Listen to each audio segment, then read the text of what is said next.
and I have been looking forward to today's conversation for quite a while.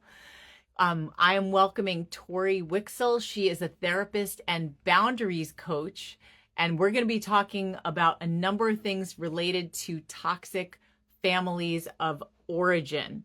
I know in dealing with a very unhealthy ex, have come from families where that same dynamic might have been modeled.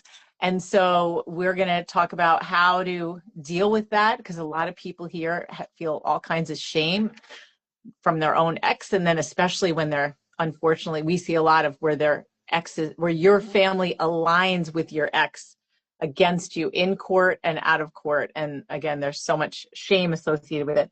So thank you so much, Torie, for coming on. And before you even introduce yourself officially, a lot of us think that everyone else has these really happy families and there's something wrong with us because ours is not as perfect. How common are perfect families? What I love to say is that there are healthy families out there. Those do exist. They're not like a, myth that we just think maybe might be there. But I see a lot of dysfunctional families. That is my jam. I see a lot of very wonderful humans that come from these very dysfunctional dynamics. And so I think that the myth is really that we're alone in this struggle, right? That we're the only ones. And that is part of that whole shame thing. You're not alone. I've got my own story, which I'm happy to share with you too. There are lots of us out there, but yeah, it's definitely far more prevalent than we think it is, or that we actually talk about. Even in the mental health field, we definitely don't talk about how prevalent it is at all. Yeah, I mean, I'm actually reading a book called All About Love by Bell Hooks, and she's talking about how in our society, parents often don't have role models on how to be loving to their children. And Yeah, so it's not that much of a surprise that it's just like with healthy relationships. We've got all these terrible models in our pop culture that are telling totally. us what's romantic that are really not, just the opposite. Absolutely. And I always say, as a cycle breaker myself, I know very much what I don't want to repeat with my daughter, but that leaves like a ton of knowledge gaps, right? Like that doesn't necessarily mean I know what I want to do. And so Mhm. it is definitely so layered and it is so true. Yeah. So tell people who you are and a little bit about your background, Tori. Great. I am a therapist and boundaries coach. I've been a therapist for about 12 and a half years now. And I started coaching about 2 years ago. I also have a podcast. It's called You're Not Crazy. I run a membership community for adults with toxic parents, and this is kind of my world. This is my jam. Why I do it is that I grew up with a narcissist mom. So I also, for the first half to two-thirds of my therapy career, worked with a lot of clients with personality disorders, primarily BPD, also narcissism, antisocial personality disorder, histrionic. So I have a very unique skill set in that I understand from a personal perspective what it's like to grow up with a narcissist parent. I also know what it's like to work with clients who are struggling with personality disorders. And I found myself in this world where therapist friends, colleagues would reach out to me when they had a client that was in a partnership or had a family dysfunction that felt beyond what their comfort zone was or their wheelhouse. And so I kind of, over the last probably 5 years now, have really drifted into this area. But going back to why I'm so passionate about it, I grew up with a narcissist mom, and it was a very crazy making scenario where she was the perfect mom. And so my mom was the PTA president. She was a kindergarten teacher, teacher of the year. She was the perfect mom, but she was also horribly toxic and abusive. And so unwinding all of that has taken a lot of time, and it's been very, very challenging for me to do myself because there are so many misconceptions around what it actually looks like to grow up with a toxic parent. But to get to what your viewers and your listeners are experiencing, my parents went through a very messy divorce when I was a teenager into early adulthood. And the situation that you just described with the narcissist parent, the toxic parent, aligning with the other parent's family is what I lived through. That was my lived experience. Really? When my parents divorced, my dad's family completely aligned with my mom, completely. How do you And think that happened, Tori? Like, can you like slow down for a minute and tell us, because it's not like it suddenly happened, right? no, no, I mean, I think that the reality is what I've come to understand throughout all of the personal healing work that I've done throughout my adult life is that both sides of my family, my mom's side and my dad's side, both experienced a lot of trauma and really dysfunctional patterns just in different ways. And so, there is clearly such a trauma history on both sides of my family and just not a lot of healthy ways of interacting. And so if I look back at it, it's not surprising to me because my dad's family was so black and white, just like my mom was, right? Like there's always a good, bad. That's how these families operate. The world is not nuanced with them. There's a good person and there's a bad person. There's someone who's right, there's someone who's wrong. Mhm. There is, a lot of emphasis on the image that is projected. So if the image that is projected is one that people want to be aligned with, well, then that's good. My mom, like I said, she was a beacon of society, right? She was a kindergarten teacher, teacher of the year. She was this like wonderful human being, and she was quote unquote wronged by my dad in the narrative. And so Mhm. therefore if they support her, then they get to be part of that story of they are the wonderful people that are taking care of the daughter-in-law that was wronged by their The son victim, or their the brother. victim. Mhm. Mhm. Exactly. And so it's just, uh, in reality, it's just so much trauma, so much unhealed mental health issues, so many unhealed mental health issues. So, such a lack of awareness of what's really driving these connections or the reality of the world. And I think that, it's, it's so damaging to the kids because growing up, like I remember, like, this is so fucked up. Like, why is my mom here on holidays, but my dad has to wait until she leaves to come by? This is Mm. crazy. This is insanity. Like, what is like, I don't want this. And then the entire time my mom would be at a holiday, it would be her trash talking my dad, right? And it was like, it was not ever about the kids or about us or about, it was always about her martyrdom. Mm. Yeah, great word, martyrdom. I was going to say, what do you think of this whole polarization with gender? I mean, especially on social media, that men are abusers and women are victims, because we have a lot of male clients with some crazy stories.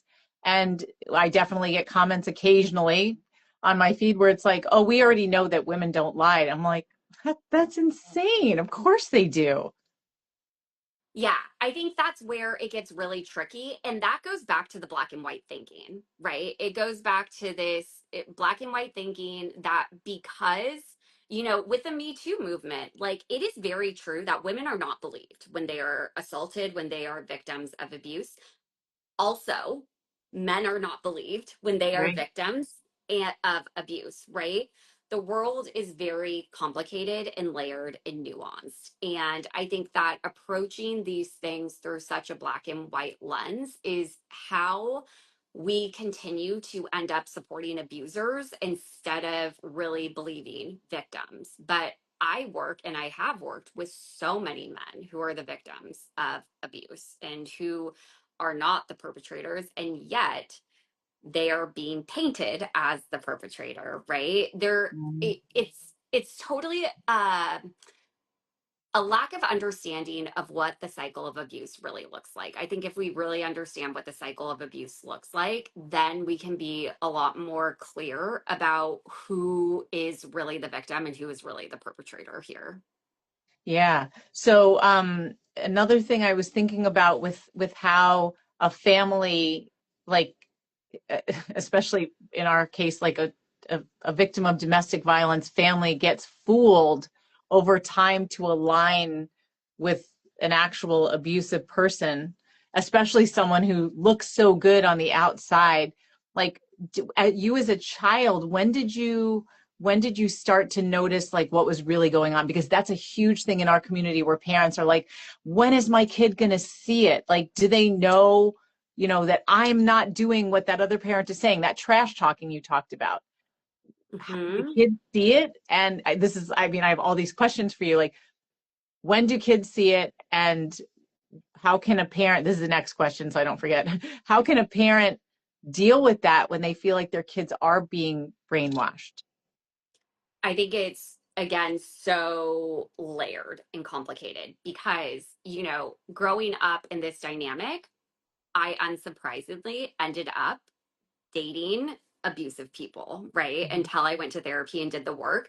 This is the cycle of abuse that is passed down. And so I think that, you know, growing up in this type of family dynamic, even if there's not physical abuse, there's still these elements of abuse that we become desensitized to growing up with this type of family dynamic. And it can be really helpful to understand like the typical roles that show up in these types of families. So in my family, very typical, my mom was the narcissist, my dad was the enabling parent, I was the scapegoat, and my sister was the golden child. Very like typical, right? Can you tell, Because just in case some people don't know what that means, like scapegoat yeah.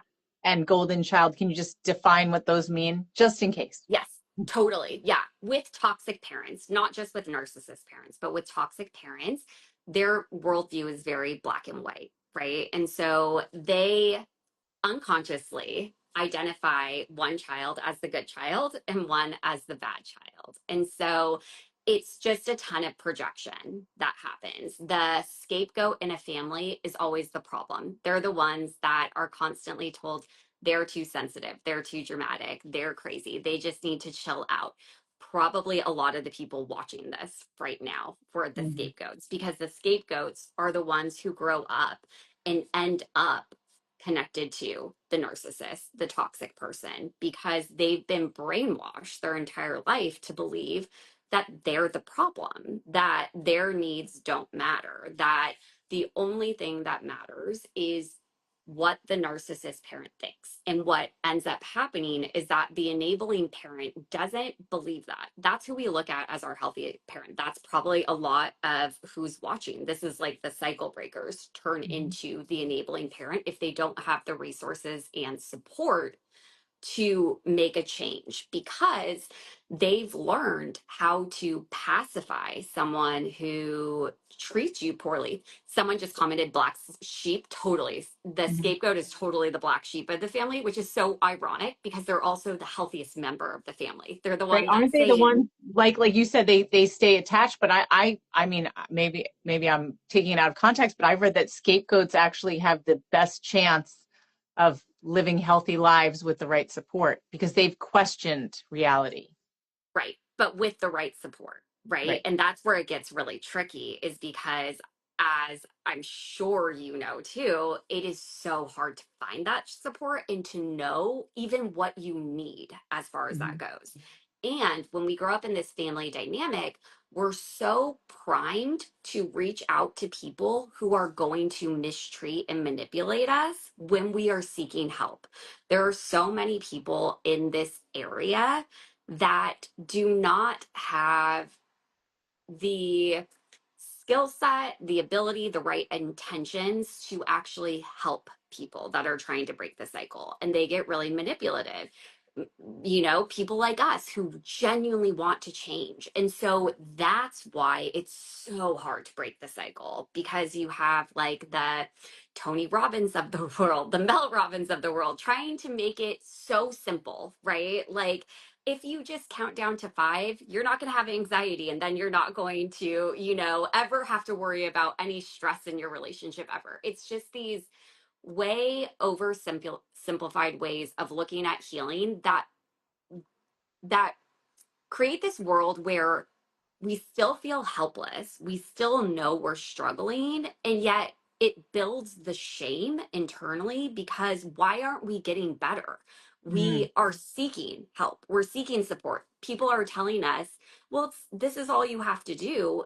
And it's still not helping. It's still not changing the dynamic. And so it's so hard because we really need more transparency and conversations around what these cycles actually look like and what actually does help. When you're saying that, I'm thinking about one of the questions that our community gets that is so insensitive. It's the why don't you just fill in the blank? The just, like, it's so simple. I mean, we're dealing with really complex, complicated issues, and there are no quick fixes, and there's Totally. no easy way out. And so, whatever support you get, it's going to take some time and some effort, right? Mhm. And that's Yeah. the part that's so frustrating is like when you get like little, like, here's a list of 5 things to do to make it go away. It doesn't work like that. No, and it creates more shame because it's like, oh, I only have to do these five things. Well, why am I not doing them? Right? Or We've I did been them and it's still the same. So something must be wrong totally. with me. Exactly. And it's like throughout our entire lives, whether it's from our parents or from a partner, we're constantly told we're the problem. We're constantly told you're not doing the right thing, that your read of this situation is wrong. We're constantly trained to doubt ourselves. And so if we're taking in information that's supposed to help us and it's not working, then it therefore, on a deep seated level, we start to question whether it really is us and whether it is our fault. And that makes it so much harder to heal. Yeah, yeah. I see a comment or question things like, oh, that's your mom. She would never do something like that to hurt you. That Oh makes my me gosh. think Yeah. about in our community, it's really hard because the world seems to believe that all parents love their children. I Yeah. don't agree with that. What do you think? I mean, based on your own experience, do you think all parents love their children or they're just doing the best they can? No, no, I don't. And I think that, those throwaway comments sound nice and they're so harmful because they just silence the victims, right? My mom, I believe, was a true narcissist. And true narcissists, they lack empathy. Mhm. Everything goes back to how it serves them, right? Like Yeah. there was no love in that relationship, and anything that had the facade of love was extremely self-serving for her image or whatever it was. And so I think that that's really uncomfy for people to think about, though, right? Because that goes back to the nuance in the gray area. People then have to sit with this idea of, well, if I sometimes do things that are harmful, which we all do, right? Like none of us is a perfect person. That then does that mean I'm a bad person, right? Like we start having to ask ourselves these complicated, challenging questions and we start having to do a lot more thinking about it. And a lot of people are very resistant to doing that. Hmm. But the fact that you can even ask yourself that question shows something about you, that you're Yeah, it able shows to that you're not the self-reflect. problem, right? Yeah, Right, because there's accountability there with being like, I'm willing to consider and totally. look at myself and think maybe I'm not perfect and there's things I can learn and things I can do better. And it's not just like, no, I'm fine. It's everyone else that's the problem. Totally. And I just realized I didn't fully answer your question either. Growing up as a kid, when did I realize that this Oh, yeah, yeah. dynamic was going on? On some level, I always realized it. On some level, I wanted my dad to come in and save us. Like I Mhm. had these thoughts. I knew he was the healthier parent, and I knew my mom was like unhinged. She was just not. Um, but for a lot of reasons, he didn't. And he and I have had conversations more recently in the past couple of years about why. and those dynamics. And I think part of it is cultural. I think part of it is the abusive dynamics that he grew up in. Mhm. And I, he was never an absent father, but he didn't fight for custody of us. And I think that that is probably different than a lot of your followers and viewers who are probably very entrenched in the legal system and fighting for custody Mhm. and really struggling to be seen and heard. But I think that, it is, if you can look at it from a lens of kids have such limited ability to cope with what is happening in their world. And so kids are going to cope with the concept of what feels like it's going to keep me safest in this Mhm. moment. And so I think that with my dad, the reason even though he didn't fight for us, the reason why I always knew he was the healthier parent is my dad never was an emotionally volatile person around me. He Mhm. never, ever blamed me for his issues, his adult issues. He never introduced these adult conversations in front of me. He would keep that away. My mom was always putting on a show in some regards, right? Like, and I knew at my core, my dad is a much more stable person.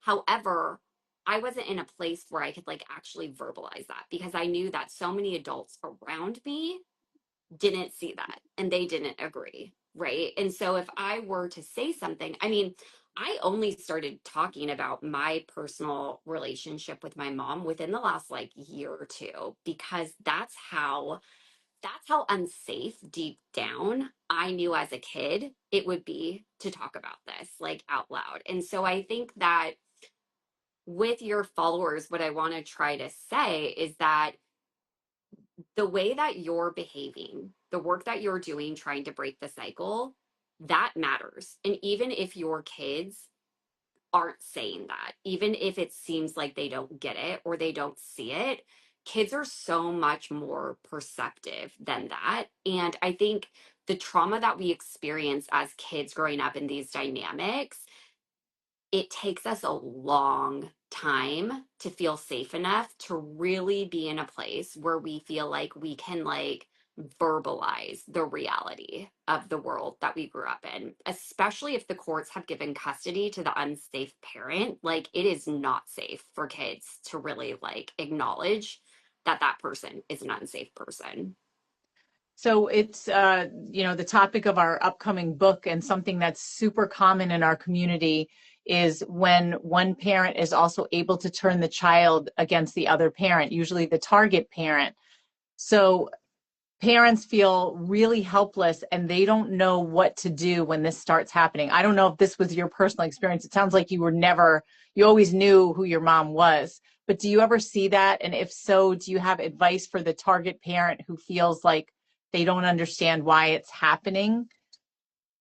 Yeah, I mean, I think that it's very hard. It wasn't for a lack of effort on my mom's part, just her behavior towards me was so cruel at times that there was no like seeping in nothing that she portrayed about my dad, who is definitely an imperfect person. It didn't Mhm. resonate on that level. But I think, working with adults who are trying to break the cycle themselves, every adult that I work with desperately wants a parent that is willing to self reflect and to just have space for their feelings, right? And so I think that it is horrifically painful to be willing to do that and your child to be so closed off from you because they've been so brainwashed by this other person to think and believe things. I think that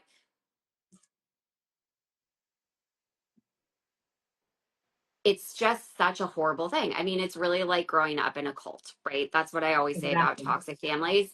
Your child's being brainwashed, and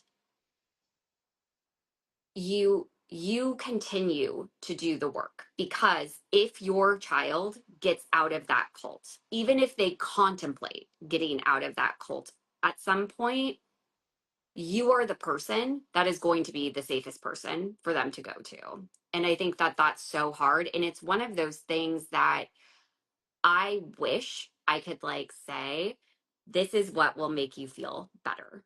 But I think that in these types of dynamics, there is a lot of pain. And I think you find support and you find community with people who get it and who validate you, and you keep doing the work, and you grieve how horribly painful it is that this is the dynamic with your child, because it is truly just so sad.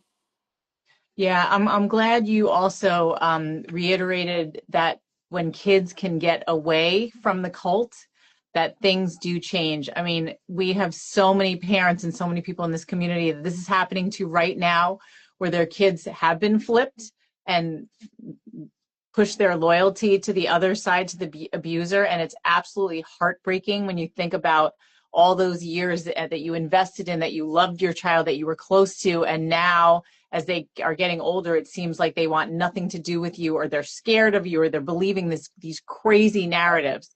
But we do see in a lot of cases, and from speaking with professionals who have experience with that, that when kids hit a certain age, but especially when they get out from under that other parent's influence, like they go off to college, or they move away on their own, or they just, they're not physically there, that things do start to change.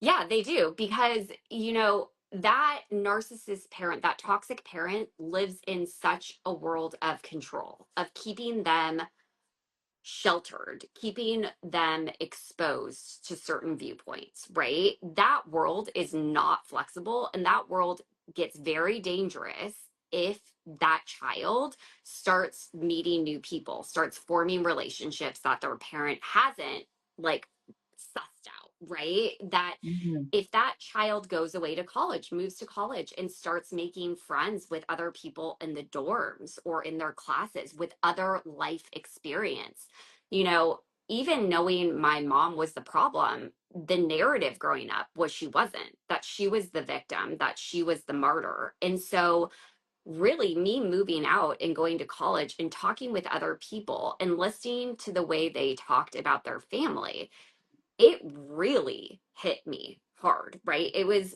whoa, this isn't what my family was like growing up at Mhm. all. This So even this though isn't. you knew always on some level, it sort of validated why. Totally, because I always say I look at my life growing up through three perspectives. I look through it the perspective of how it felt as I was growing up. I look through it as, when I reflect back on my memories, I look through it through the perspective of what the narrative was, right? The image that we put out to the world. And Mhm. then, now being a parent myself, I look through the lens of how inappropriate the dynamics were as I was going through these different developmental milestones. And I think all of those things, really challenge me to take a step back and say, ask myself, what do I actually think and believe? And what was I told that I was allowed to believe? Or what was I told about who I am? And I think Mhm. that, yeah, as adults get further away from their abusive parent, and they get exposed to other people and things, it's a really good thing, and it's good for the other parent. And if that other parent has been doing the work and working on themselves and is in a place that they can be a support to their adult child who is trying to figure this out, that is when amazing healing can happen. Yeah, I'm so glad that you said that, and you echo what a lot of experts say too. So even though right now it's so painful and it feels like it's never going to get better, that you still need to be ready to Yeah. show up again for that child who does go through changes in terms of the way they perceive the world. Like your kids are going to be adults for a lot longer than their kids. But it feels Totally. like this is going to be forever, that their brain is still going to stay the way it is now. But you're Right. saying it's And not. no, because also, like, this isn't a child who was abandoned at birth. The relationship you had with your child in their infancy, in their toddler years, that attachment is still there. That matters. And I know that it's easy to think that it doesn't when this estrangement happens, but it does. That actually matters a lot. And so they have this period of their life in these really formative years where they did get what they needed from you before you were separated from them, right? Mhm. And so it it is it's so nuanced, it's so complicated, but yeah, it is not hopeless by any means. Yeah. Well, thanks for offering comfort to the people going through this, because they really do feel like it's never going to get better, but Yeah, it has a good chance of getting better. But it again, that totally takes work. does. Yeah. Yeah. And, if you look at it from the perspective of the adults that I work with too, they are doing this work right now and they're going to their parents and they're trying to make those relationships work. They're trying to set healthy boundaries and they're seeing which, if any, of their parents are receptive to that, which Mhm. of their parents are willing to listen to them and their hurt and try to understand their perspective and are willing to put in the work to create a healthy adult relationship. If you are that person, it is very possible your child as an adult may come to work with me or listen to my podcast or whatever and go to you and try to set healthy boundaries and try. And they are going to know when your ex is adamant that things stay the same way, that they are allowed to talk to or have relationships with the people that your ex says that they are. And when you are willing to sit there and listen to them and hear them out and answer questions and, be that parent. Yeah. And as you're talking, I'm also thinking about how one of the things that a parent like this does to a child is to encourage dependence on them, Yes. encourage dependence in them, where they want the child to be dependent on the toxic person because that's their supply. That's how they maintain their control, and they have allies and people who do what they want. And so what you described as a kid going to off to school and meeting other people, that makes them less emotionally dependent on the parent because their world has opened up.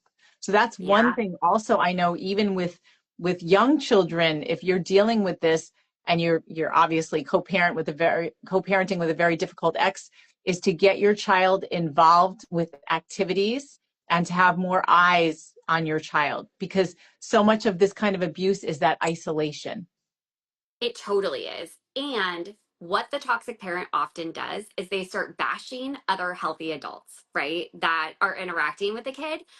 But kids are going to start picking up on that because it's one thing for the toxic parent to bash the other parent, right? That narrative is so common here. It's another thing for your toxic parent, who you think is your healthy parent, to start bashing the teacher who takes extra time at break to help you understand the math. When your toxic parent gets frustrated and says things like, "Why don't you just get this already? I thought we've already gone over this," right? People aren't toxic in one relationship in their life. This is globally who they are. And people who are genuinely empathetic, healthy people, your kid is going to, nervous system wise, feel safer around. And they're going to wonder why the person that stresses them out sometimes really hates the person that makes them feel safe. Yeah, yeah, that's such a great point. What about any other ideas for people going through this, uh, in terms of my child, my family is against me, my ex is against me, and I feel like such a loser right now. What can I I think do to help myself stop feeling so bad? totally. I think finding your support system, which is why I love that you have this community, right? You need to really put boundaries around how much of this aspect of your life you share with people who don't get it. So it doesn't Hmm. mean that you have to cut those people off, but those people can't be your support systems. If they have shown you that they are going to say things that minimize what you're going through or completely invalidate it, it's really building your support system to say, okay, who are the people that I can turn to for guidance to like fill in the gaps of things that I never learned growing up, right? Like how to advocate for myself, how to handle all of these feelings that are coming up around this in a healthy way. And then I think too, expanding on the support system, it's also going back and really trying to unpeel the dynamics, the family dynamics that you grew up in, the family dynamics of your current family and the family you grew up in, and really trying to understand what about those are still continuing with the other people in your family. Because when the other people in your family align with your ex over you, there is a lot of dysfunction in your own family that you grew up in happening right there. When they're taking your ex's side over yours, when you are a competent parent who is trying and who is willing, who is not harmful to your children, right?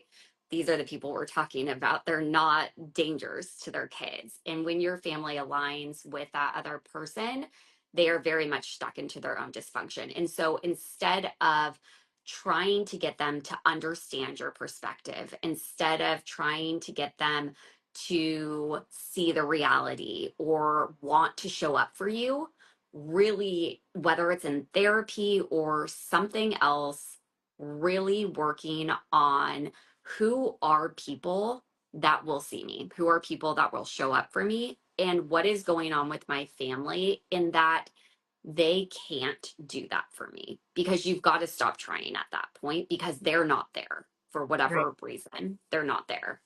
Yeah. So it's almost like that, just accepting that even though Totally. they're your friends and maybe parts of your family love you, they can't really get it. Yeah. And what often is the reasoning for that is because they're still living their world with the worldview of the family dysfunction that they grew up in. And so if they, you know, if they join you in your cycle breaking journey, then they have to enter their own, right? They've Mhm. got to let go of the black and white world facade that they grew up in and that they've built their life in. And I think that for various reasons, people just aren't in a place where they're able or willing to do that. Yeah. I feel like sometimes people also, I'm going to go close my window really fast. I'm so sorry. The gardeners that's just okay. came That's by. okay. I was going to say that I think sometimes people have a very hard time with those complex issues that we talked about, where they want to believe that the world is a certain way. And when confronted with something that's illogical or frightening, they don't want to deal with it. So it's almost like there's the denial, because underneath is this fear of like, if this is happening to her, if this is true, what if that happens to me? Like I can't, it can't actually be real. Like Right. everybody loves their children. It can't, this can't be possible. So there's all kinds of reasons why people can't support you. But Mhm. like you said, Tori, it's finding the right support. So we also talked about a little bit how in this healing space, there's people who are very manipulative and toxic because they enjoy attention. If this is the way they can do it, they will put themselves out there as an expert and sometimes say the things that you want to hear. So how do you think someone can tell if this is someone who can actually help me and support me, or red flags? Because I have That's, definitely met some people in the narcissistic abuse space who are awfully toxic. oh yeah. There's a lot of narcissists in the narcissistic abuse space. Right? The Right? Like, irony, right? yeah, Yeah. yeah, Yeah. we won't even get into who, but So, I love this question. I think that someone that is going to be able to help you is not going to need to sell themselves, right? When someone calls me and for a therapy phone consultation and they ask me, why should I work with you? My honest answer every single time is maybe you shouldn't. Like, you should work with the person that you feel gets you, that you feel understands your perspective, that you feel comfortable with. Same thing on my social media channels, my podcast. What I say is, I don't have a magic pill. If I had a magic pill, I'd be selling them left and right. If I could like really give them to you, right? Because I would want you to not suffer. What I can do is I can provide education. I can tell you these are options I see available to you, and this is why, right? I can tell you what is healthy, what are common dynamics in dysfunctional relationships, what I want for anyone that I work with, anyone who listens to me, anyone that encounters me professionally in any sense of the world. I want them to choose for themselves what they need at that moment, right? Because when we grow up in these dynamics, when we're experiencing this level of trauma, what we need, what we want does not matter. And so it is impossible, from my perspective, for anyone to heal by having someone else tell them what they need to do and what they want. They need to have support, they need to have education, they need to have guidance on, okay, how do I start making decisions if I feel like can only make the perfect one, or if I've never felt confident making any decisions. But someone should never tell you it's this easy or this is exactly what you need to be doing. Those are the red flags. Yeah, I mean, Tori, as you're talking, I'm like, what you're doing is so parallel to what we do, just in a different area, because we work with people going through the legal system with a very difficult ex. And what you just said makes me think of how sometimes when we meet a client for the first time who's hired us, I'll be like, okay, where should we start? And they'll say, where do you want to start? I'm like, it's not me. It's like, okay, let's start with like the thing you are freaking out the most with. Like, let's start there and figure out how we can help you with that. But it's not like you come to my class and I just teach you what I want to do, because it's not my curriculum. I have all kinds of curriculum, but we need to Mhm. figure out what will help you, and you need to figure out how to tell me what that is. And Chris and I talk about how our goal is to help you help yourself. It's not to Totally. repeat that same cycle where you were in this relationship where there was a power dynamic where you didn't matter, another person was controlling everything, and there was no conflict because you both played your roles. You're not going to Right. come to us and be like, Lisa and Chris, what should we do? Like, no, no, no, no, no. Like, here's an opportunity, just like you said, Tori, to make decisions and figure out what you need for yourself. And if you can't figure it out, we can help you and talk you through, and other people can help Yeah. you. But it's your life, it's your family, and you're the only one who's going to have to live with it. So Totally. Yeah, it's figuring it not out. building that Yeah, dependence on you, right? It's building that independence to exactly. gain skills and feel confident moving forward in the world.